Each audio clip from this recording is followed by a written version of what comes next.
All right, today we're jumping into a really powerful idea called life environmentalism. It's basically a guide to finding your balance, a little bit of inner peace in what feels like a crazier and crazier world.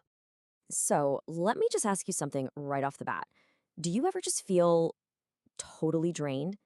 I don't just mean tired, from a long day at work.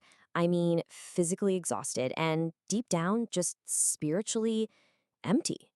Well, if that sounds familiar, you are definitely not alone. And what we're looking at today suggests this isn't just you being tired.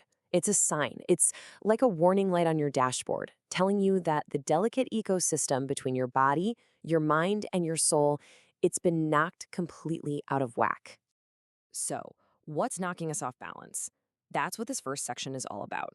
Trying to understand the root causes of this modern burnout we're all feeling. The modern world can feel like a total pressure cooker, right? And the sources of that pressure are just everywhere. You've got this constant, nonstop surge of materialism telling you to want more, and the pressure of consumerism to buy more. All of that just creates this background hum of anxiety and frustration that, if you let it go on for too long, can spiral into a real sense of despair. It's no wonder we feel so depleted. Okay, but what if there's a different way to handle all this? That is exactly where this idea of life environmentalism comes in. So, what is it really? Let's dig into this totally new perspective. Okay, the metaphor here is actually brilliant. We all get environmentalism, right? Taking care of the planet. Well, life environmentalism just takes that exact same idea and turns it inward. It's the practice of actively caring for your own internal world, your mind, your body, your soul, with the same kind of attention and respect we'd give to the outside world. And here's the most important part to get. This is not about trying to change what happens to you. I mean, that's impossible, right? The real goal is to change the lens you see it all through. It's about learning to reinterpret the events of your life from a fresh, more positive perspective. And that leads us straight to the powerhouse behind this whole concept, the incredible, and I mean incredible, power of your own mind to literally shape the world you experience. You can think of this a little like kintsugi. That's the beautiful Japanese art where they repair broken pottery with gold. The whole point is that the piece becomes even more beautiful because it was broken. In the same way, positive interpretation isn't about pretending negative things don't happen. It's about mending those cracks. So, for example, instead of seeing a mistake as a failure, you consciously reinterpret it as a lesson. The event doesn't change, but its meaning does. And that act alone transforms pain into mindfulness.